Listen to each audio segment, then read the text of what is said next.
হিমিনি, কি করছিস তুই এখানে? হ্যাঁ, তুই কখন এলি ছাদে? গুড মর্নিং ফ্রেন্ডস, নতুন একটি ভিডিওতে তোমাদের সকলকে স্বাগত। এখানে একটা ছোট্ট লঙ্কা গাছ আছে, একটা পাকা লঙ্কা আছে, একটু দরকার। এই পাকা লঙ্কাটা আগে একটা নিয়ে গেছি, এখন একটা নিলাম। তো চলো ছাদ থেকে নেমে যাচ্ছি, রান্নাঘরে যাই, রান্নার সময় হয়ে গেছে। নতুন একটি ভিডিওতে তোমাদের সকলকে স্বাগত।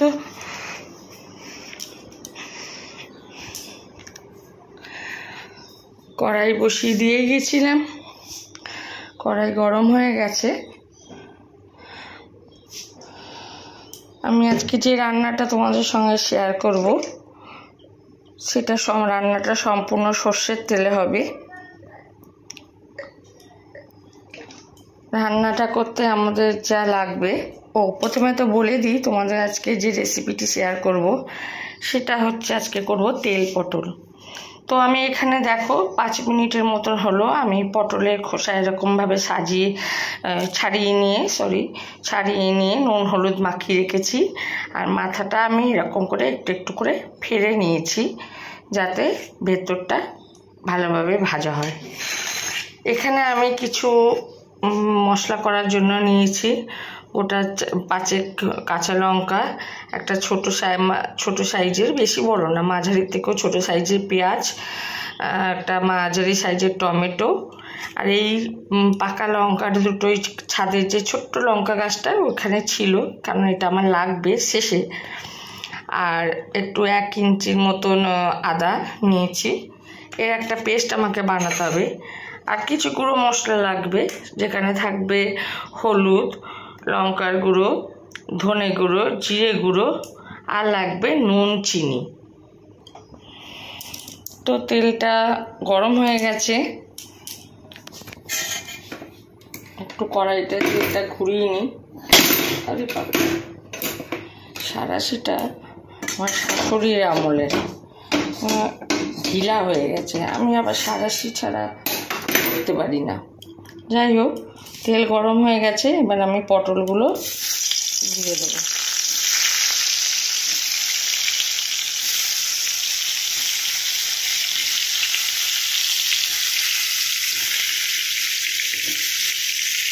পটলগুলো একটু লাল লাল করে ভালো করে ভেজে নিতে হবে। গ্যাসের স্টিম পুরো লো রাখতে হবে, আধা সেদ্ধ যাতে এখানেই হয়ে যায়। তো চলো গ্যাসের স্টিম লো করে দিয়ে আমি এটা চাপা দিয়ে দিই। এই ফাঁকে আমি মশলাটা মিক্সিতে করে নিই। তো এই যে পেস্টটা রেডি, দেখো পাকা লঙ্কাগুলো রেখেছিলাম যে শেষে দেবো করে, এর সঙ্গে ভুল করে মিক্সড করে নিয়েছি, দেখতে সুন্দর লাগতো। তো আর এই যে গুঁড়ো মশলাটা রেখেছিলাম সেটাও আমি নুন দিয়ে গুলিয়ে নিয়েছি। এবার দেখি, পটল একবার উল্টে দিয়েছি, তো দেখো মনে হচ্ছে আমাদের ভাজা হয়ে গেছে। এরকম ভালো করে ভেজে নিতে হবে, নাহলে পটল ভালো করে না ভাজলে সিমে ঠিক জুলো জুলো ব্যাপারটা হয়ে যাবে। যদিও এখনকার পটল সদ্য উঠছে, এখন আর তো হবে না, তবে পটলটা ভালো করে যত ভাজা হবে তত এর টেস্ট আসবে। তো পটলগুলো দেখো তুলে নিলাম, যেহেতু আমাকে এক হাতে নিয়ে করতে হচ্ছে, আমাকে তোলাটা আমি তোমাদের দেখাতে পারলাম না। তো পটলটা আমি এবার সাইডে এখানে রেখে দিয়ে, যেহেতু পটল তেল তো আর একটু লাগবে, তেল পটল করার একটা বিশেষ সিস্টেম আছে, সেটা আমি বলে দিচ্ছি, পরে তোমরা খেয়াল করো। ভিডিওটা ভালোভাবে দেখবে, স্কিপ করবে না কিন্তু, তাহলে বিশেষত্বটা বুঝতে পারবে না। আচ্ছা, আমি এরপর কালো জিরে আর শুকনো লঙ্কা ফোড়ন দিলাম।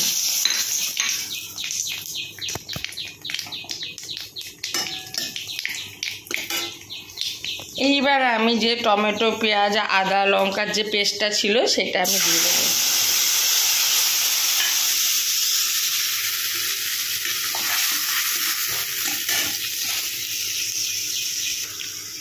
এর মধ্যে একটু চিনি দেবো, তাহলে কালারটা ভালো আসবে।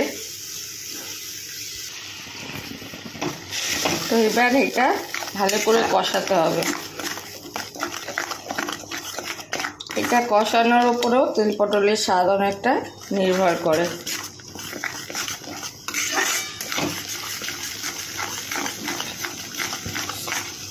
এটা মনে রাখবে লো সিমে কিন্তু এটা কষাতে হবে, হাই ফ্লেমে করলে হবে না।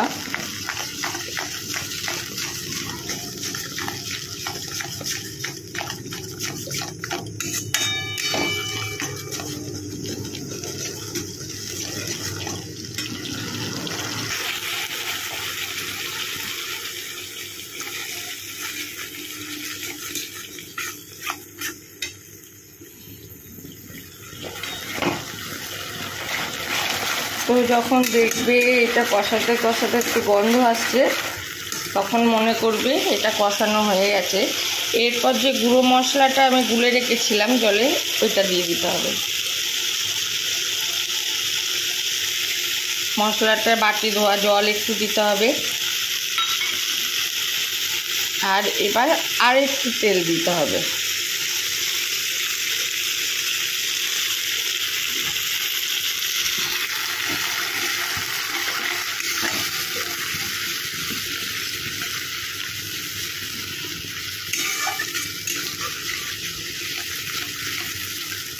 এটা ভালো করে কষাতে হবে।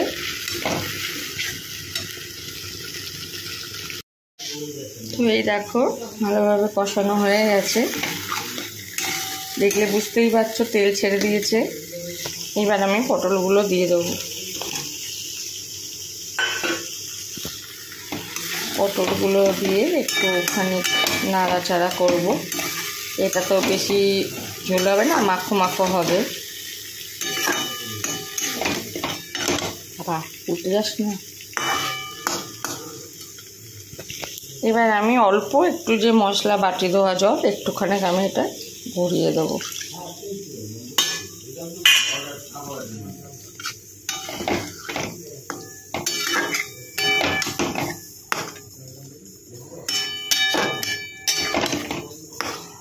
পটল তো প্রায় সেদ্ধ হয়েই গেছে, মশলাটার সঙ্গে একটু ফুটুক।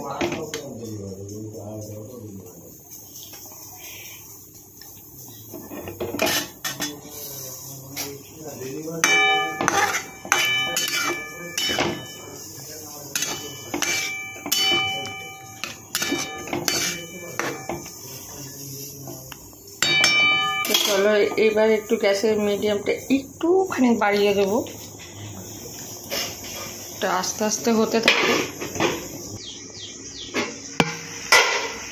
তো আমার তেল পটল রেডি, দেখতেই পাচ্ছ কি সুন্দর তেল ছেড়ে দিয়েছে, পারফেক্ট হয়েছে পুরো। এবার আমি একটুখানি গরম মশলা ছড়িয়ে দেবো, ভালো করে নেড়ে নিলাম। তোমাদের কেমন লাগলো রেসিপিটা অবশ্যই লাইক কমেন্ট করে জানিও। যদি ভালো লেগে থাকে তাহলে আমার চ্যানেল ফেসবুক পেজ থেকে দেখে থাকো ইচ্ছে ডায়েরি, তাহলে পেজটিকে প্লিজ ফলো করে দিও। আর যদি আমার ইউটিউব চ্যানেল পঞ্চব্যঞ্জন থেকে দেখে থাকো তাহলে প্লিজ চ্যানেলটিকে সাবস্ক্রাইব করে দিয়ে পাশে বেল আইকন প্রেস করে দিও, যাতে নেক্সট ভিডিওর নোটিফিকেশানগুলো তোমাদের কাছে সবার আগে পৌঁছাতে পারে। এবার চলো তোমাদের সার্ভিসিং প্লেটে ঢেলে দেখাই। তো বন্ধুরা এই যে দেখো কেমন কালারটা, দুর্দান্ত কালার এসছে, দেখেই বুঝতে পারছো। তো আজকের মতন তাহলে ভিডিওটা এখানেই শেষ করলাম। তোমরা সবাই ভালো থেকো, সুস্থ থেকো। আবার অন্য কোনো দিন অন্য কোনো ভিডিও নিয়ে চলে আসবো। আর মনে রেখো, যদি আমার ফেসবুক পেজ থেকে যদি ইচ্ছে ডায়েরি থেকে দেখে থাকো প্লিজ পেজটিকে ফলো করে দিও কিন্তু। আর পঞ্চব্যঞ্জন থেকে দেখে থাকলে সাবস্ক্রাইব করে দিও। আজকের মতন আমি আসলাম, টাটা।